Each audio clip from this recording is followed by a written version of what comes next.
Prabowo ini dengan senang hati mau.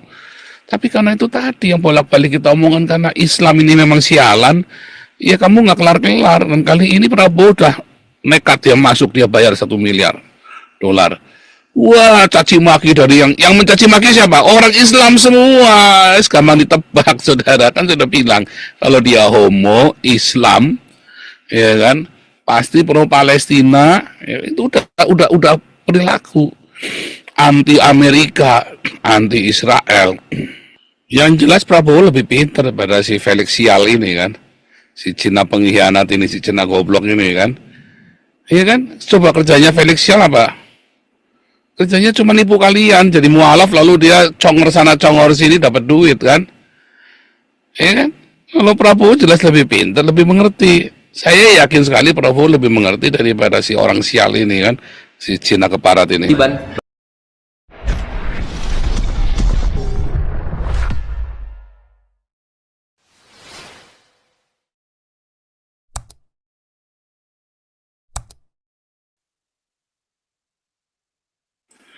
Oke, shalom Indonesia, shalom semua yang ada di Eropa, yang ada di Israel, di Haifa, alma mater saya, dan di seluruh dunia, dimanapun Anda berada, di Zoom dan di YouTube, dan kapanpun Anda memutar ulang siaran ini, dimanapun, di channel apapun.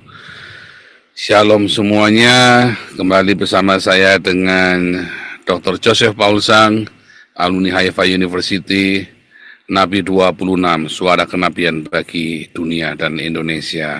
Tentu saja sangat menarik sekali ya, channel ini didengar oleh Istana Negara, Mabes Polri, Mabes TNI, ya, BIN, BAIS, karena channel ini mampu menggerakkan donasi yang cukup besar dan juga menggerakkan masyarakat. Ya, tentu saja seharusnya mereka tidak perlu khawatir karena saya tidak akan melakukan penggerakan untuk merusak negara ya. Semua yang kita lakukan adalah justru untuk membangun dan membela rakyat kecil. Tapi memang orang Islam ini takut sama saya, pemerintah Indonesia yang beragama Islam takut sama saya, ya, sampai kirim orang intelijen segala macam ya. Dan kita berapa kali juga orang Islam dari Indonesia datang ketemu saya di Belanda, mereka semua takut. Sebenarnya saya katakan semuanya benar ya, dan menjadi patokan ya. Bahkan ketika saya berkata ayo pilih Prabowo ya, kan jadi kan Prabowo kan. Waktu Anda tanya saya gubernur Jakarta siapa, terus dulu yang nanya ya, saya bilang saya nggak tahu, Tuhan nggak bilang apa-apa sama saya. Tapi kalau Prabowo itu Tuhan ngomong jelas ya. Nah, kalau saudara, belakangan ini kita lihat bagaimana kejadian-kejadian di Indonesia ini ya, terutama masalah ekonomi yang sangat luar biasa parah. Tadi dari media internasional ya sudah melakukan investigasi dan mereka melihat ternyata korupsi dan nepotisme yang berlebihan yang membuat rupiah itu terpuruk ya, menjadi parah sekali. Apalagi kemudian Donald Trump melakukan ancaman ya dengan menaikkan tarif sampai 200% apabila Indonesia tidak mau bergabung dengan Dewan Keamanan yang dibuat oleh Donald Trump. Sebenarnya itu kan haknya Donald Trump, ya kan, mau naikkan tarif 200%, 1000%, itu kan suka-suka dia, ya kan. Tetapi Indonesia punya kepentingan yang lain yang tidak ditangkap oleh si Profesor Hikmanto dan temennya ini yang adalah kompresor bocor semua ini ya. Yaitu apa? Yaitu strategi ekonominya Prabowo. Bagaimana Prabowo berusaha membangun jaringan baru investor. Nih, saya kuat bayar 1 miliar dolar. Itu penting ya, saudara ya. Seringkali ya para pebisnis itu ketika sudah hampir kolaps, maka peluang yang bisa dilakukan adalah masuk ke sebuah aliansi ya, ring dari orang-orang pemodal kuat, supaya dia bisa menarik modal kembali. Kalau dia tidak dikenal, ya orang tidak akan mau invest dana ke dia. Pebisnis yang handal, dia mencoba mencari sebuah lingkaran, ya, orang yang di atasnya. Sama dengan Donald Trump, ya, dia menyediakan sebuah lingkaran, ya kan, supaya kamu bisa duduk bersama dengan kami. Israel, ya, menawarkan beberapa kali, tapi Indonesia menolak. Bukan Prabowo Indonesia, Prabowo ini dengan senang hati mau. Tapi karena itu tadi yang bolak-balik kita omongkan, karena Islam ini memang sialan, ya kamu nggak kelar-kelar. Dan kali ini Prabowo udah nekat, dia masuk, dia bayar 1 miliar dolar. Wah, caci maki dari yang mencaci maki siapa? Orang Islam semua. Gampang ditebak, saudara, kan sudah bilang kalau dia homo Islam, ya kan, pasti pro Palestina, ya, itu udah perilaku anti Amerika, anti Israel. Iya, biasanya ngacak kere. Kayak orang Demokrat di Amerika ini ngacak kere. Orang partai kiri yang ada di Belanda ini kan ngacak kere. Saya disuruh bayar pajak buat membiayai orang-orang ilegal yang mau ngerusak Belanda, ya kan? Dan kita tidak punya pelindungan hukum, kan gila ini. Beda, saya memberi makan Indonesia, apakah orang-orang Israel? Enggak, demi kita tahu ini kalau tidak dikasih makan chaos. Kita tunjukkan nih orang-orang yang matanya sipit-sipit semua yang ngasih makan, saudara. Udah pasti orang Kristen, nggak mungkin orang Islam, saudara, nggak ada yang pakai jilbab. Supaya tunjukkan kita peduli, ya. Nah, itulah sebabnya kemarin saya dengar dari Pak Teddy, Pak Stephen Tong pun bikin program 5 juta, ya, memberi makan 5 juta orang Indonesia. Wow, haleluya, kalau memang benar-benar saya tunggu tuh. Saya harap ini bukan hanya Stephen Tong, tapi si Gilbert juga. Semua Gilbert dulu udah pernah bikin, gagal. Kenapa? Ya karena mata duitan semua orang-orangnya. Gilbertnya masa bodoh. Dia cuma buat pencitraan saja. Kalau kita enggak, kita all out habis-habisan, manajemennya kita atur semuanya, ya. Kita balik. Lalu strategi Prabowo ini apa, saudara? Strategi Prabowo ini adalah dengan masuk dalam satu jaringan investor baru, di mana di dalam Dewan Keamanan Donald Trump itu, dalamnya adalah negara-negara elit, ya. Di dalamnya itu ada Inggris, Qatar, Dubai itu, ya, UAE, Arab Saudi. Yang mereka tidak pernah invest ke Indonesia dengan nilai yang besar, icit-icit semua. Kenapa Indonesia tidak dipercaya oleh sesama orang Islam? Nggak saling percaya. Kamu sudah tahu, tukang ngapusi KB, tukang ngewe KB, tukang double KB. Cina mau investasi di Indonesia karena Cina sudah terbiasa, ya, untuk megang tengkuknya orang Islam. Oh, berarti macam-macam kok, pelintir tengkukmu itu, ya, pakai jurus Tai Chi, ya kan? Makanya kan negara-negara Islam mana berani sama Cina, coba? Mana ada negara Islam berani sama Cina? Uighur, coba. Uighur dihajar sama Cina, sama Xi Jinping. Negara Arab mana yang berani protes, yang berani teriak? Ya, jejelin pakai kaos kakinya Xi Jinping nanti, saudara. Indonesia kemarin berani teriak, iya kawan, kau berani, akhirnya mantuk-mantuk, iya, oke, luar biasa memang Cina. Cina berhasil menangani terorisme dengan sukses. Indonesia gagal terus. Cina sukses menangani terorisme. Mana ada coba teroris di Cina? Kenapa teroris lebih banyak di Indonesia, ngerusak Indonesia daripada ngerusak Cina, coba? Anda pernah bertanya nggak? Anda kenapa sih tidak bertanya-tanya? Mengapa Anda tidak bertanya? Mengapa teroris lebih suka ngerusak Indonesia yang notabene sama-sama Islam daripada ngerusak Cina? Iya kan? Anda masa nggak kepikir? Oh, Cina jelas, ya, komunis. Kenapa teroris lebih suka merusak Indonesia? Kenapa teroris tidak merusak Korea Utara? Anda pernah kepikir nggak? Kenapa teroris tidak merusak Rusia, coba? Kenapa yang dirusak Indonesia? Udah berapa bom di Indonesia itu meledak? Korbannya udah berapa tuh? Mengapa teroris tidak ngerusak Rusia, tidak ngerusak Cina, tidak ngerusak Korea Utara yang adalah notabene komunis, ya, notabene, ya, catatan penting, ya, catatan penting, itu adalah negara komunis. Mengapa teroris tidak merusak di negara-negara komunis itu, karena mereka berhasil cengkram kepalanya orang-orang Islam ini. Padahal Rusia apakah orang Islam? Bukan. Cina Islam? Bukan. Malah orang Islam itu dari macam-macam ditapok sama si Jinping. Cicilin pakai kos kaki busuk. Nah, saya minum dulu. Hari menarik ya, saudara ya.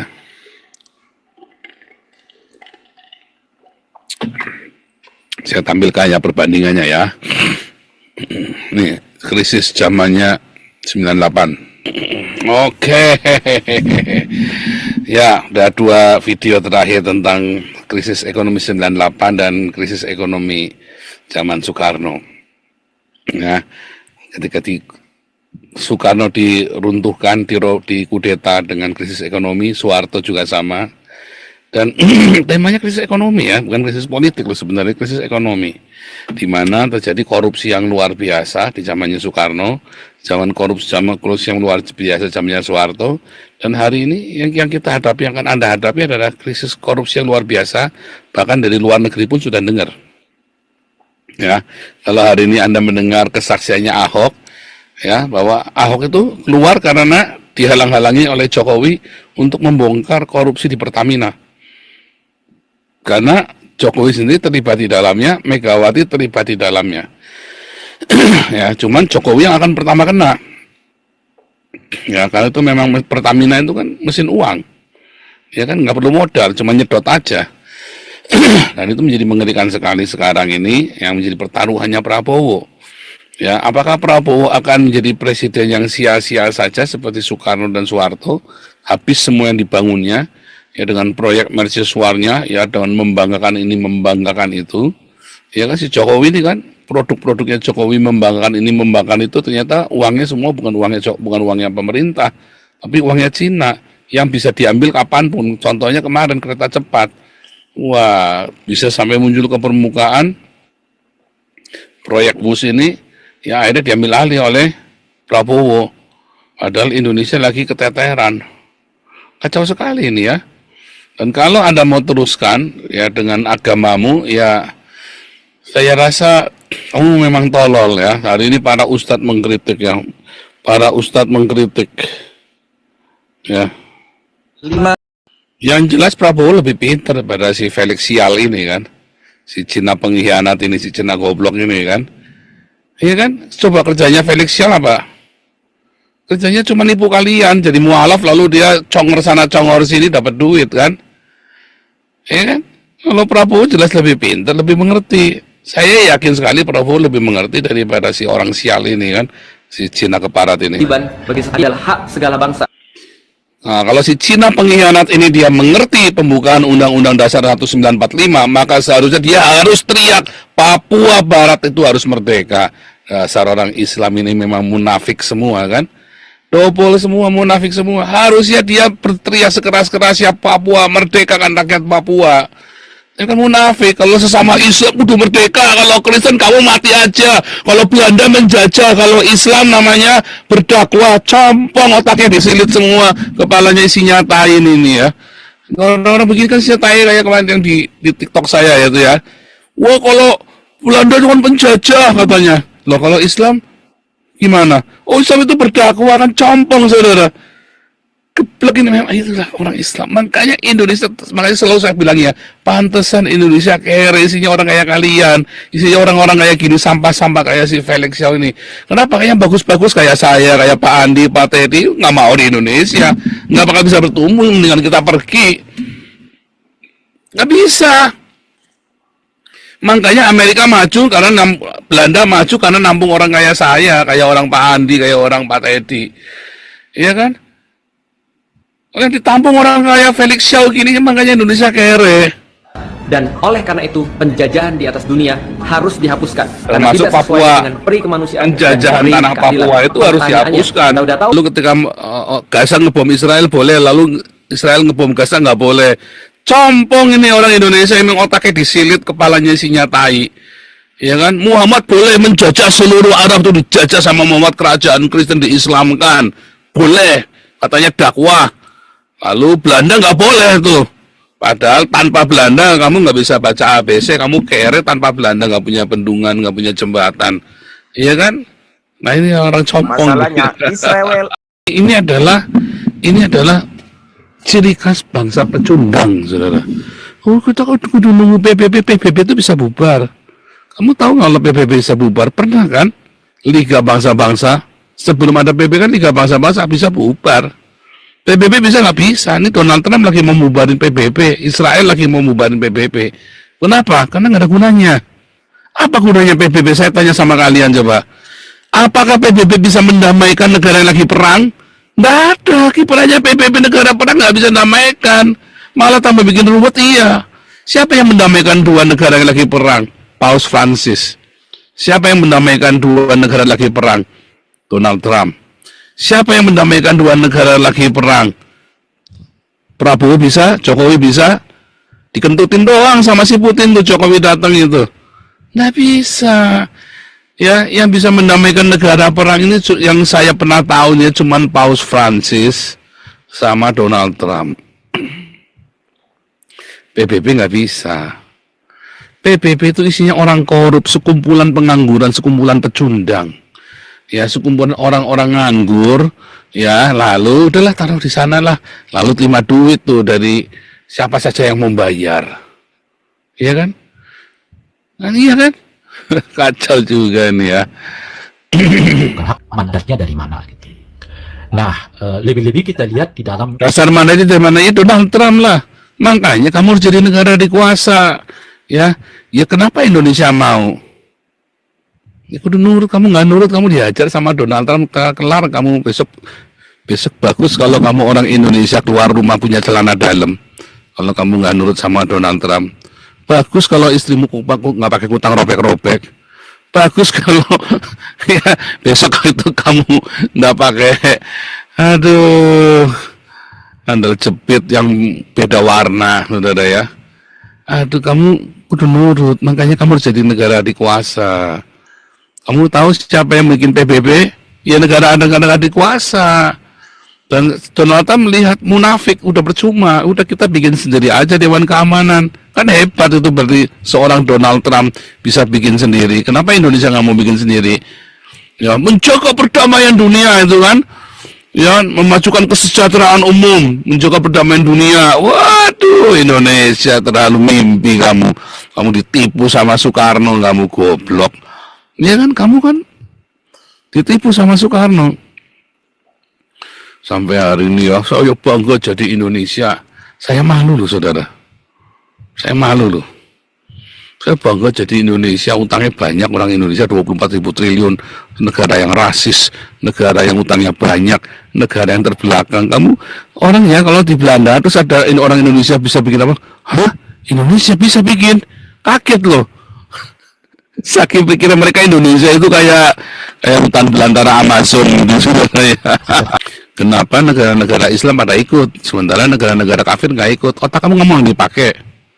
Mengapa negara-negara Islam ikut sama Donald Trump? Mengapa orang-orang kafir nggak mau pada ikut? Ini orang otaknya nggak dipakai nih si Ustadz ini. Iya kan? Arab Saudi aja ikut. Otaknya nggak dipakai nih orang-orang ini ya. Itu tadi kepalanya isinya tai, otaknya disilit. Itulah hasilnya. Secara ekonomi nggak ada yang kuat ya. Kamu kalau dibandingin dengan Arab Saudi bumi langit ekonominya, dibanding dengan Qatar dan UEA kamu bumi langit ekonominya, Dul. Saya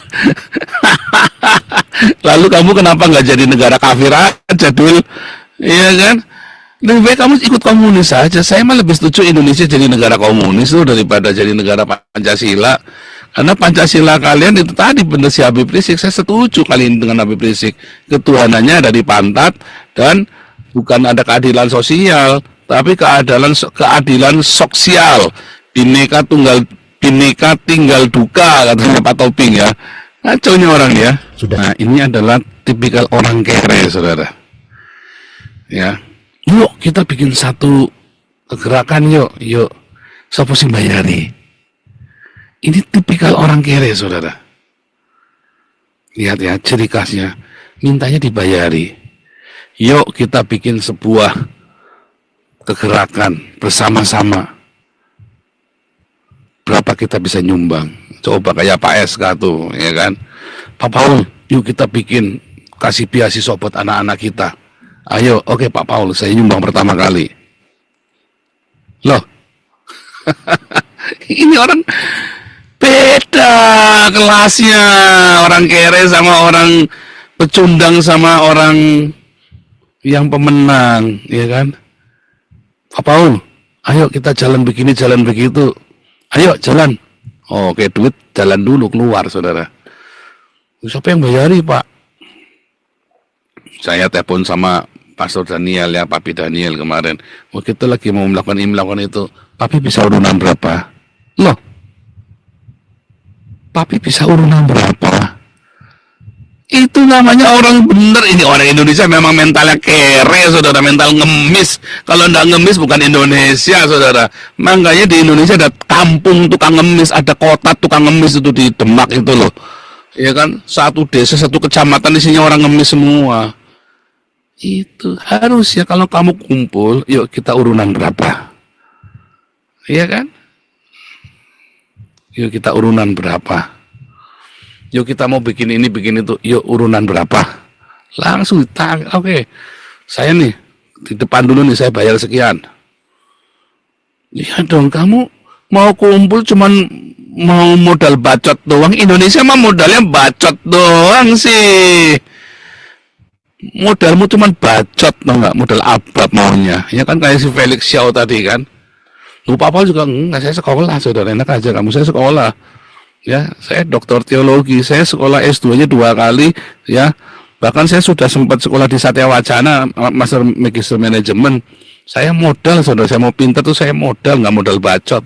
Kita bikin seminar ini, kamu pikir saya cuma modal bacot? Saya sekolah tinggi, saudara. Ya, saya doktor. Saya sekolah juga kuliah di Haifa University, bukan modal bacot doang.